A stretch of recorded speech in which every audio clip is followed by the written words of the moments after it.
반갑습니다. 오늘이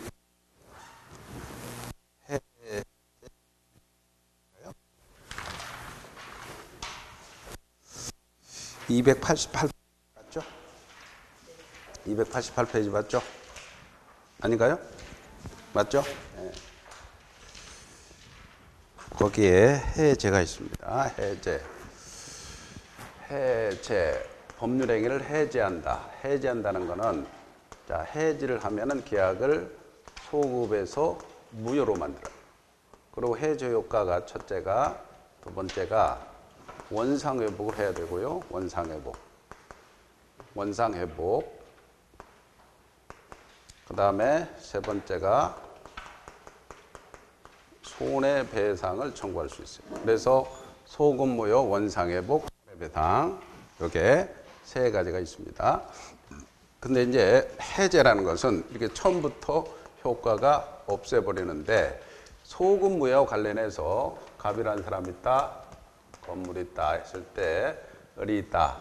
그러면 매매를 했어요. 매매를 했는데 중도금만 받은 상태에서 어떤 사유로 소유권을 넘겨줬다. 그리고 이전되기를 해줬어요. 그리고 융자 받아서 또는 만약에 은행에서 또는 누구 임대차에서 보증금 받아서 줄게라고 했는데, 문제는 요 을이 잔금을 안 주는 거야. 그러니까 이 사람이 갑이 해제해버리면 처음부터 무효가 되죠. 무효가 되니까 우리 판례는 물권적 효과에 따라서 매매가 무효가 되면 이것도 무효가 되니까 말소 등기 없이 휙 소유권은 갑한테 넘어옵니다. 갑한테. 그래서 자, 소유권은 말소 등기 없이도 갑한테 휙 넘어옵니다. 그럴 때 이 소유권에 의해서 이 등기를 방해배제해서 말소하면 되죠. 근데 문제는 만약에 이 병한테 팔았을 때 요 해제하고 해제 전에 이 산 사람 제3자가 등장합니다. 제3자가 등장할 때 이 사람은 나중에 해제하더라도 이 사람은 보호가 된다는 거죠. 보호된다는 겁니다. 그래서 해제 전에 산 사람은 이 갑이 나중에 해제해서 소유권이 귀속한다 하더라도 이 사람은 제3자로서 보호된다는 거죠. 그래서 이 제3자는 해제 의사표시에 의해서 새로운 이해관계를 맺었고 플러스 등기나 인도까지 완전히 갖춘 사람을 말합니다. 따라서 등기 기준이니까 소유권 이전을 받은 사람, 등기를 받은 사람, 그 다음에 뭐 저당권자 또는 전세권자 또는 가등기권자, 그 목적물에 가압류한 사람, 가압류권자, 그 다음에 가처분권자, 이런 사람들은, 가처분권자들은 다 보호가 된다는 거예요. 등기가 됐으니까. 그리고 등기가 없다 손치더라도 이 사람이 소유권 넘겨받았는데 대항력 갖춘 임차인, 갖춘 임차인, 즉 전입신고하고 확정일자를 받았다. 즉 전입신고만 갖춰도 대항력 갖췄죠. 그런 경우에도 이 사람은 보호되니까, 만약에 이 사람한테 산 주택을 인도받고 전입신고했다. 그러면 대항력 갖췄으니 갑이 해제하더라도 갑한테 할 수가 없다는 겁니다. 그래서 대항력 갖춘 임차인 보호됩니다. 그러나 만약에 이 해제, 매매로 인해서 소유권 이전 청구권이라는 채권이 있어요. 소유권 이전 청구권이라는 채권을 양수한 사람 보호 안 되죠. 거기에 가압류한 사람 보호 안 됩니다. 그래서 이 소유권 이전 청구권이라는, 소유권이 넘어오지 않고요. 소유권 이전 청구권이라는 채권을 압류한 사람, 가압류한 사람, 양수한 사람은 보호되지 않습니다. 그 다음에 만약에 갑이라는 사람이 있는데 토지가 있고 건물이 이렇게 있어요. 그런데 토지가 있는데 이 토지를 을한테 팔았어요. 을한테 팔았는데 을이 샀습니다. 그리고 을이 그 토지를 등기해놓고는 건물을 얼른 지었어요. 그리고 그 건물을 병한테 팔았습니다. 병한테 파니까 나중에 갑이 그 매매 계약을 해지해 버립니다. 그러면 토지를 산 사람이라면 보호되는데 토지를 산 사람이 아니고 건물 산 사람은 제3자로서 보호가 되지 않는다.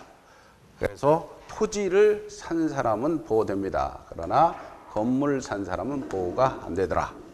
그리고 우리가 비즈니 통장 착오 사기 강박에서 앞에 선의자만 보호되는데 이게 548조이랑 단서라는 조문에서는 이게 앞에 선이란 말이 없어요. 그러니까 해제 전에 샀다면 이 사람이 그 사유를 해제 사유를 있다는 사실을 몰랐던 알았던 다 보호가 되는데 문제는 해제 후입니다. 해제 후 말소 등기 전이다.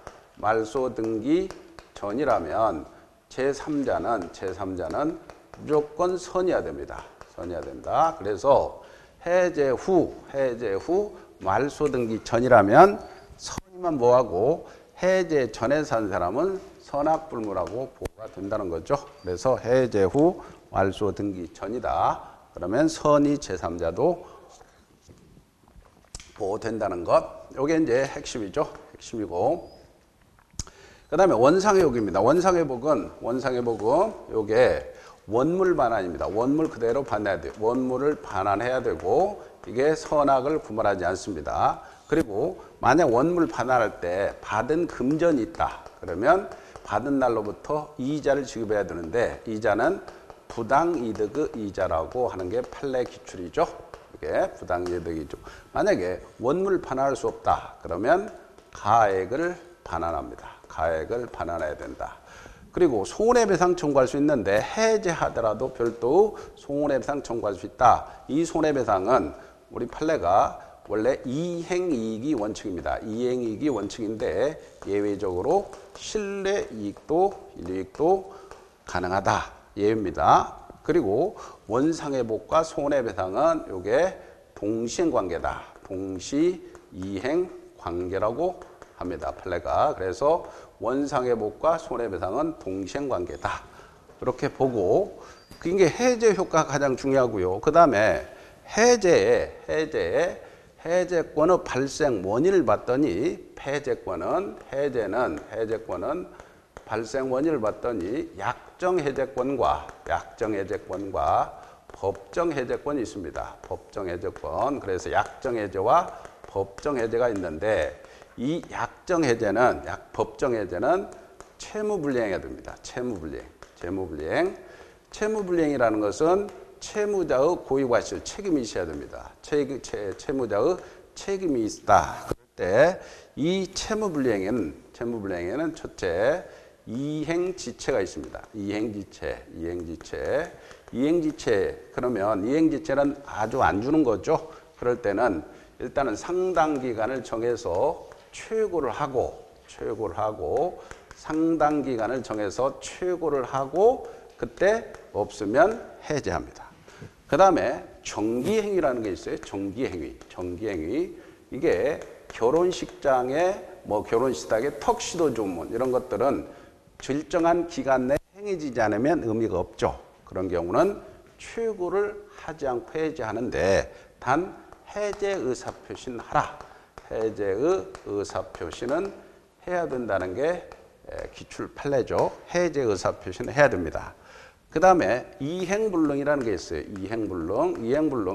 이행불능은 아예 불능돼 버렸으니까 최고할 필요가 없습니다. 그리고 바로 여기서 목적물에 가압류가 됐다. 목적물에 가압류가 된 것으로는 이행불능이 아니다는 게 기출 판례죠. 그 다음에 불완전이행이 있습니다. 불완전이행은 이게 두 가지로 완전이행이 가능하냐, 완전이행이 불가능하자. 완전이행이 가능하다면 최고를 하고 해야 되고 불가능하다면 최고할 필요가 없죠. 그 다음에 이제 채권자 지체가 있습니다. 채권자 지체, 즉 수령지체로 했을 때 채무자가 최고를 해야 됩니다. 채무자가 최고를 하고 해제를 하죠. 그래서 이렇게 부수적 채무불이행, 그 다음에 사정변경 그런 것들은 뭐 부수적 채무불이행을 해제할 수 있고 이게 보통 이행지체, 정지행, 이행불능 여기 세 쪽에서 시험 문제에 가끔 나오죠. 이렇게. 근데 하나 문제가 자 해제는 단독행위입니다. 해제는 단독행위. 근데 이거 비교 개념에 합의 해제는 계약입니다. 계약이기 때문에 여기 법정 해제에 관한 이 규정은 적용되지 않기 때문에 합의 해제는 첫째 이 합의를 묵시적으로도 가능하다.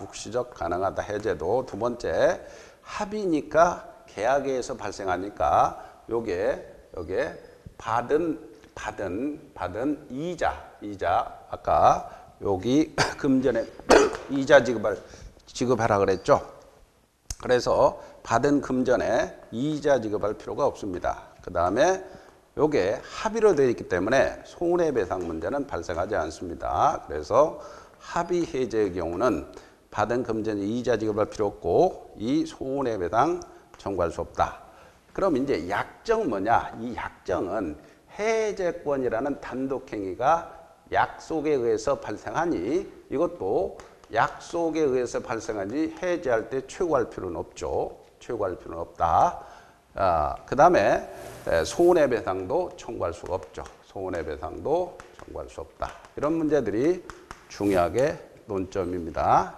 교재를 보고 봅시다. 288페이지에 해제의가 나오죠. 해제의. 양가로 1번에 계약의 해제는 상대방이 있는 단독행위입니다. 형성권이죠. 해제는 상대방의 의사표시로 합니다. 해제 의사표시는 처리하지 못하죠. 그 다음에 도달변에는 처리하지 못하죠. 해제했고 해지란 장래를 향해서 그 효력을 소멸시키는 상대방이 있는 단독행위로서 형성권입니다. 형성권. 자, 그 다음에 오른쪽에 합의해제입니다. 합의해제는 계약이죠. 합의해제란 유효한 계약에 의해서 당사자가 무효로 하려는 당사자의 합의, 계약을 말합니다. 그리고 합의 내용에 따르므로 단독행위 해제에 관한 규정은 합의해제는 적용할 수 없죠. 그리고 받은 금전, 즉 금전을 반환할 때는 받은 날로부터 이자를 가산해야 된다는 규정은 적용되지 않죠. 여기 합의해제는 이자 지급할 필요 없습니다.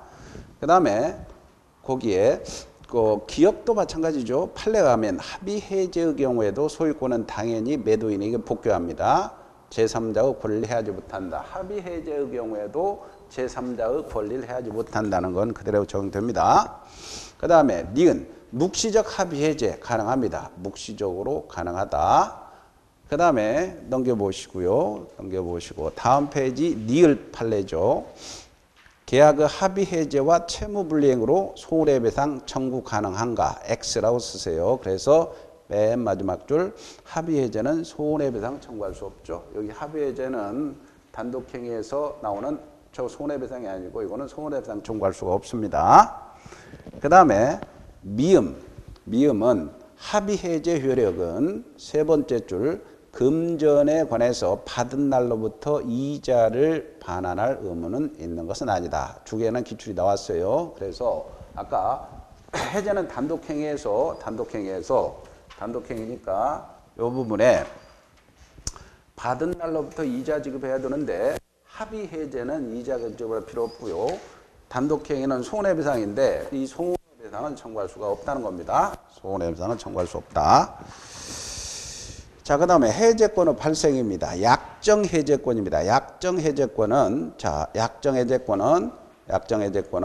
당사자 간에 특약을 한 경우입니다. 따라서 세 번째 줄 손해배상 청구는 할 수 없다. 그리고 거기 옆에다가 약정해제는 저기 최고할 필요 없다라고 쓰세요. 최고할 필요 없다. 그러나 약정해제권은 단독행위에서 나오니까 이자를 가산은 해야 됩니다. 그 다음에 법정해제권입니다. 법정해제권은 이행지체입니다. 기억에 보통 채무가 이행지체되어 있습니다. 최고 후 해제할 수 있죠. 최고 후. 그 다음에 오른쪽에 니은 정기행입니다. 정기행위. 정기행위는 최고 없이 해제할 수 있습니다. 최고 없이. 그래서 이 정기행위는 여기 결혼식장의 요리 주문, 결혼식장의 뭐 요리 주문, 결혼식장의 턱시도 주문 이런 것들은 해제할 때 최고 없이 할 수 있죠. 그 다음에 동그라미 2번 이행불능입니다. 즉시 해제할 수 있죠. 이거는 최고 없이 해제 가능합니다. 최고 없이 해제 가능하다. 그 다음에 넘겨보세요. 다음 페이지 판례 맨 후에 목적물의 가압류 집행. 아까 가압류가 됐다 손치더라도 이게 이행불능이 아니라 그랬어요. 그래서 목적물에 대해서 가압류 집행이 되었다고 해서 매매에 따른 소유권 이전 등기가 불가능한 것은 아니므로 매수인은 대금 지급 채무 이행을 거절할 수 있음을 변론으로 하고 목적물이 가압류되었다는 사유만으로는 계약 위반으로 해제할 수가 없습니다. 그 다음에 불완전쟁입니다. 기억, 완전쟁이 가능하다면 최고 후 해제할 수 있고 추환이 불가능한 경우는 즉시 해제할 수 있죠. 채권자 지체입니다. 채권자 지체의 경우는 최고 후 해제할 수 있죠. 오른쪽에 해제의 불가분성입니다. 547조 작년 기출 나왔죠. 그래서 당사자 일방 쌍방이 여러 사람이다. 해제는 전원으로부터 전원에 해야 돼 하라. 이거 무슨 말이냐면 갑이라는 사람이 있다. 그런데 을병이 있다 했을 때 요 갑이라는 사람이 이 집을 넘겨줬는데 을병이 돈을 안 준다. 그러면 갑이 해제하려면 전원한테 해제해야 돼요. 을병이한테. 그리고 을병도 해제하려면 전원이 해제해야 된다는 거예요. 전원으로부터 전원에게.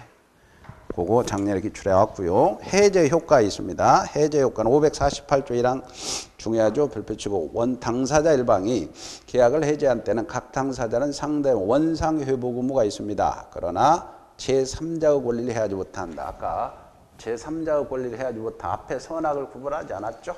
그래서 제3자의 권리를 해하지 못합니다.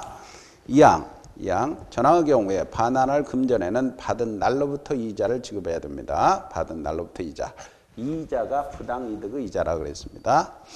넘겨보세요. 그래서 다음 페이지 넘겨보시면 해제를 하면 총설, 소급에서 무효가 되고 원상회복 의무가 있으며 손해배상도 청구할 수 있죠.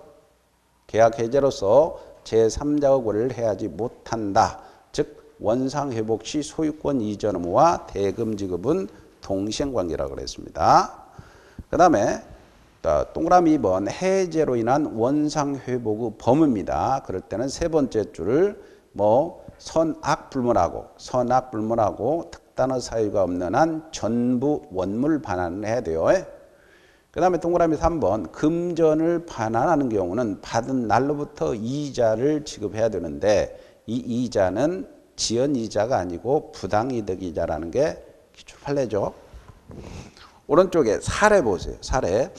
거기에서 갑소유 토지에 대해서 을과 2억의 매매계약을 체결한 후 을은 계약금 중도금 1억 원을 지급하고 매도인 갑은 소유권 이전 등기를 을에게 격려했는데 매수인 을의 잔금 미지급을 이유로 갑은 계약을 해제했습니다. 그러나 을명의 소유권 이전 등기가 말소되기 전에 을은 제3자 병과 매매계를 체결하고 병에게 이전 등기를 했습니다. 그럴 경우에 판례가 동그라미 1번 물권적 효과설 이것만 기억하면 되죠. 판례에 의하면 계약을 해제하면 소급에서 무효가 되고 토지 소유권은 말소 등기 없이도 매도인 갑에게 당연히 복귀합니다. 따라서 을명의의 소유권 이전 말소 청구권은 갑 소유권의 물권적 청구로 소멸시에 걸리지 않는 아까 우리 판례가 물권적 효과설에 의해서 해제하면 휙 말소 등기 없이 휙 소유권이 넘어오고 이 소유권에 의해서 요 등기를 방해 배제해서 말소 청구할 수 있다 그랬죠.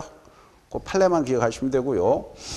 그 다음에 거기 동그라미 2번 을의 소유권 이전 의무와 갑의 갑의 대금 반환 의무는 동시행관계입니다.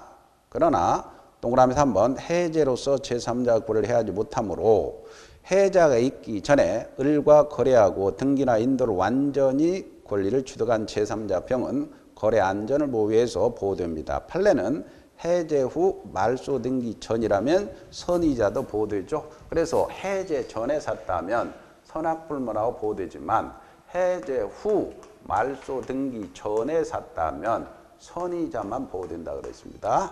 요거죠.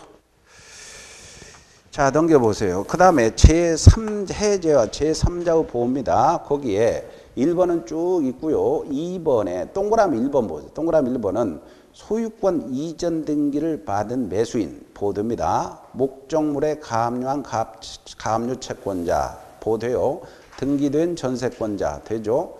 등기된 저당권자, 대항력권 가축 임차인은 제3자에 해당됩니다. 그러나 동그라미 2번 해제에 의해서 소멸하는 채권의 동그라미죠. 채권 양도받는 양수인이나 채권 압류 채권자는 제3자에 해당되지 않습니다. 그래서 여기 아까 제3자에 해당되는 게 등기나 인도를 갖춘 사람, 소유권 등기한 사람, 저당권, 전세권, 가압류, 목적물의 가압류권자, 가처분자, 대항력 가축 임차인 포함되지만 그러나 을이 소유권 이전 청구권이라는 채권을 가졌을 때 이 채권을 양수받은 사람, 가압류권자, 이 채권이란 말이 나오면 제3자에 해당되지 않아요.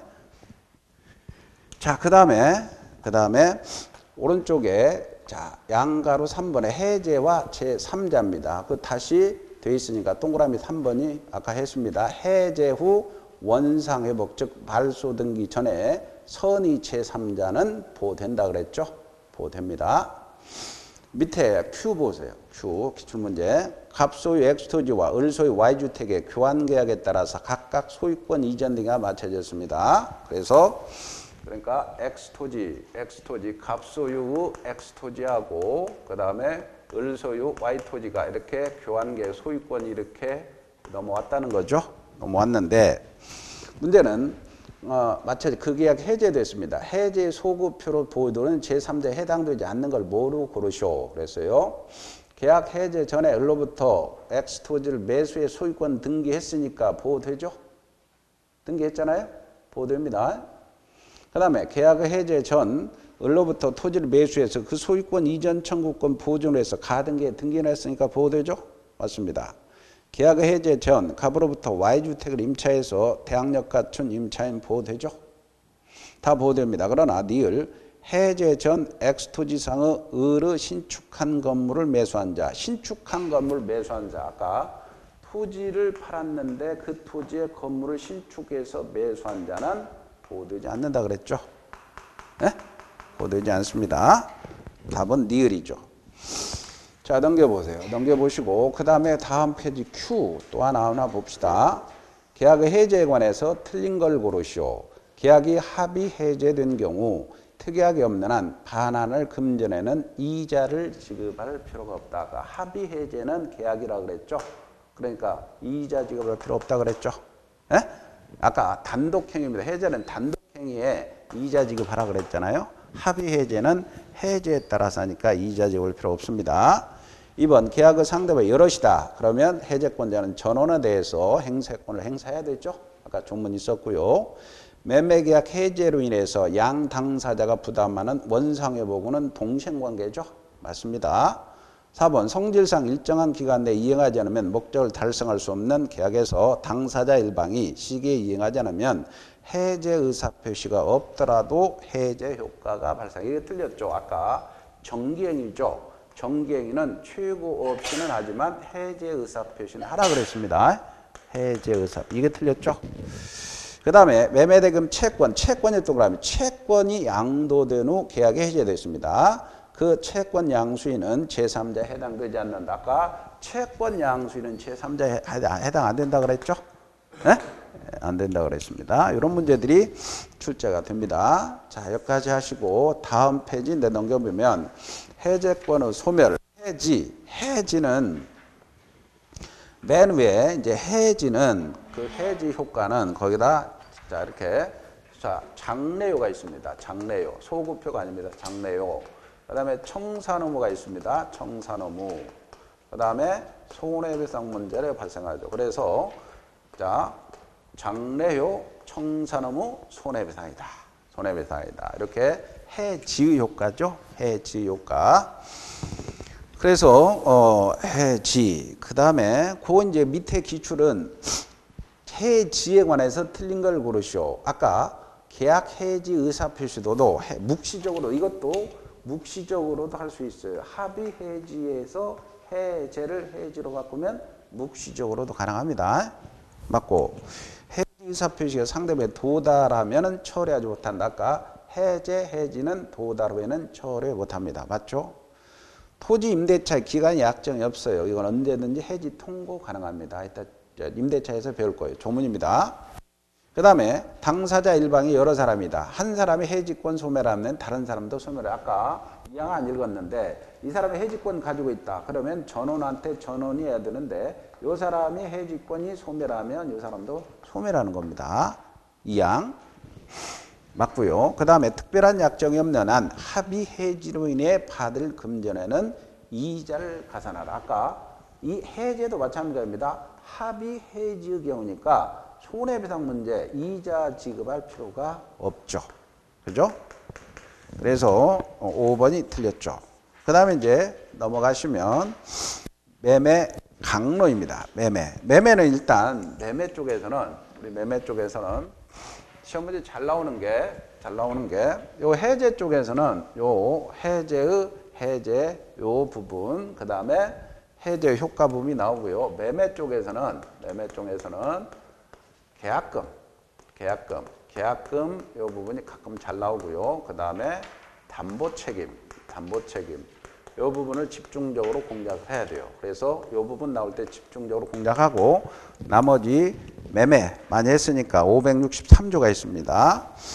자, 매매는 당사자 일방이 재산권을 상대방의 이전을 약정합니다. 상대방이 지급할 것을 약정함으로 효력이 생긴다. 그래서 재산권을 이전할 걸 약정하고 대금 지급 약정하죠. 그래서 그 약정하니까 낙성, 유상, 쌍무, 불효식 계약입니다. 그 다음에 거기에 매매계약 효력은 첨부로 보시고 그 다음에 오른쪽에 계약금 계약이 있습니다. 오른쪽에 이제 계약금. 여기 계약금인데 갑이라는 사람이 있다. 그럴 때 집이 하나 있다고 합시다. 그럴 때 을이라는 사람이 매매계약을 했어요. 매매계약을 했는데 1억에 계약을 했어요. 1억에 계약을 했다. 그리고는 1억에 계약을 해놓고는 자 계약금 얼마 줄래? 10% 줄이죠 라고 1,000만 원 드리죠 라고 합니다. 그럼 1,000만 원 드리죠. 그러면 계약금 교부 계약이 별도로 성립합니다. 계약금 교부 계약이 별도로 성립해요. 그러면 1,000만 원을 지급해야 되는 요거는 요물 계약입니다. 요물 계약이고 요거는 부수에서 되는 종전 계약이다. 그래서 매매 계약이 주된 계약이라면 계약금 교부 계약은 종전 계약입니다. 종전 계약. 그리고 이 계약금의 종류를 봤더니 이 계약금의 종류에 첫째 증약금의 성격이 다 있습니다. 증약금의 성격.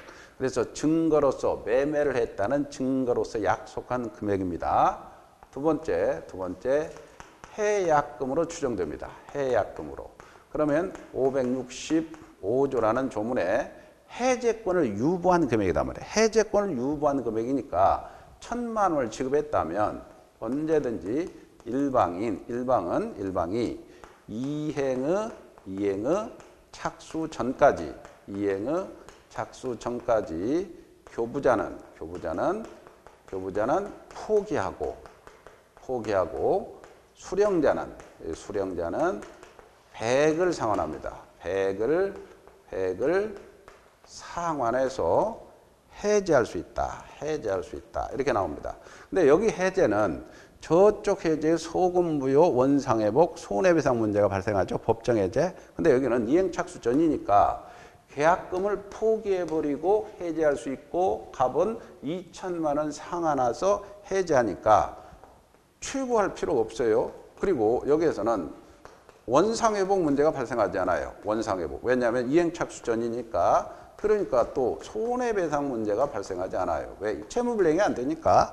그러나 소금무효는 됩니다. 소금무효는 되죠. 그래서 법정해제와는 달리 법정해제는 아까 소금무효 원상회복 손해배상이죠. 근데 이게 원상회복 손해배상 문제는 발생하지 않는다. 그럼 여기서 이행의 착수가 뭐냐? 이행의 착수가 계약의 일부를 이행하는 겁니다. 계약의 일부를 이행하는 거죠. 그래서 중도금을 지급한다. 이행의 착수니까 이제 마음대로 해제할 수 없죠. 그 다음에 전제행위를 말합니다. 전제행위라는 것은 잔금을 다 지급하고 잔금을 준비해서 야 등기소로 가자라고 이행을 촉구하는 거. 잔금을 다 준비하고 등기소로 가자라고 이행을 촉구하는 것은 전제행위로서 이행에 착수가 됩니다. 그러나 이 을이라는 사람이 돈을 안 주니까 손을 내놔라, 중도금 내놔라, 소송 제기로는 이행 착수가 아니다. 이 토지거래구역에서 허가를 받았다. 허가를 받은 것으로는 이행의 착수가 아니라는 거죠. 그래서 소송 제기나 허가 받은 것은 아니다. 그 다음에 수령자는 배액 상환해야 되는데 만약에 배액을 상환하지 않는다 하더라도 공탁할 필요는 없다. 그리고 작년에 만약에 이 1,000만 원을 약정했는데 갑이 500만 지급받았어요. 500만 원 지급받았어. 일부만 지급받았어요. 그럴 때 갑이 해약금 해지할 때 1,000만 원을 주고 실제 받은 500의 2배인 1,000만 원을 지급하고 해약금 해지해야 되느냐, 아니면 원래 약속한 1,000만 원의 2배인 2,000만 원을 주고 해지하느냐. 이거는 2,000만 원을 주고 해지하라는 겁니다. 이해가죠? 요물계약이니까 1,000만 원을 약속했는데 500밖에 안 받았다. 그러면 수령자가 해약금 해지하려면 원래 실제 수령한 500의 2배인 1,000만 원을 반환하는 게 아니고 2,000만 원을 반환해서 해지하라. 이게 판례. 작년 기출 판례죠. 제가 감기가 걸려가지고 좀 목소리가 안 좋습니다. 해주시고. 그 다음에 이제 대부분이 세 번째, 공인중개사 사무실에 이런 위약시 이렇게 씁니다. 위약시 또는 채무불이행시, 위약시, 채무불이행시에 교부자는 계약금을 포기하고 수령자는 배액을 상환한다. 이렇게 규정하고 있어요. 이 공인중개사 사무실에 되어 있는 요 문구가 들어가 있어요. 그러면 이렇듯 위약시, 채무불이행시 어쩌고저쩌고 한다는 것은 다른 특약을 한 거죠. 다른 특약을 했다. 그럼 이게 위약금으로 간다는 거예요.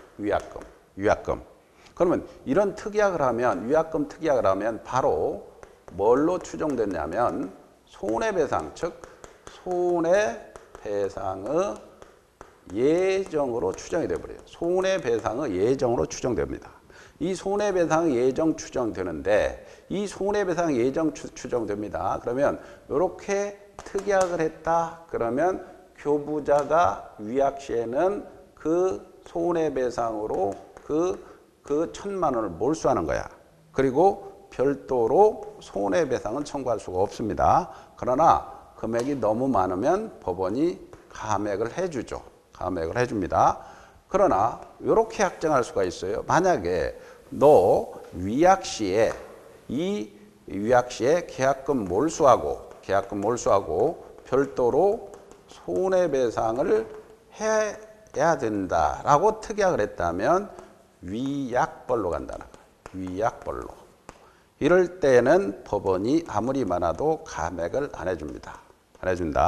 그리고 우리 판례는 이렇게 위약시, 채무불이행시 이렇게 특약을 했을지라도 요 특약은 손해배상 예정의 성격과 해약금의 성격을 둘이 동시에 겸비하고 있다는 게 판례 입장입니다. 이렇게 특약했더라도 해약금 해지할 수 있다는 거죠. 해약금 해지할 수 있다. 이게 이제 가장 중요한 계약금이죠. 565조 의무규정이라고 쓰시고요. 당사자 특약으로 배제할 수 있죠. 매매계약의 당사자 일방이 계약 당시에 금전 기타 물건, 계약금, 보증금 명명으로 상대방에 교부한 때는 당사자 간에 다른 약정이 없는 한 당사자 일방 이행에 착수할 때까지 교부자는 포기하고 수령자는 배액 상환해서 계약을 해지할 수 있죠. 자, 1번에 계약금 계약의입니다. 계약금 계약이란 당사자 간의 계약금 약정과 대액 계약금을 지급함으로 성립하는 종된 계약이고 요물 계약입니다. 그 다음에 계약금 해제죠. 해제인데 일방 이행 착수할 때까지 교부자는 포기하고 수령자는 배액 상환해서 해제할 수 있죠. 이것을 해약금 해제 또는 계약금 해제, 계약 해제라고 하죠. 계약금, 계약 해제의 경우 채무불이행을 이유로 해제가 아니므로 손해배상 청구할 수가 없습니다. 밑에 판례는 계약금을 받은 매도인이 그 배액을 상환하고 해제하려면 맨 마지막 줄 공탁할 필요는 없다. 공탁할 필요는 없다.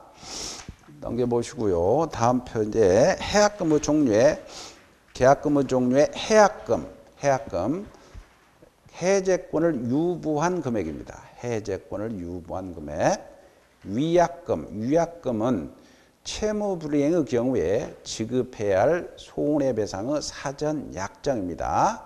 판례는 당사자 간에 계약 수수 후 계약을 위반한 경우 몰취한다라는 약정을 해서 특약을 했죠. 이러한 위약금 특약을 한 경우 이 위약금이며 이는 손해배상으로 추정됩니다. 따라서 별도 손해배상 청구할 수가 없습니다.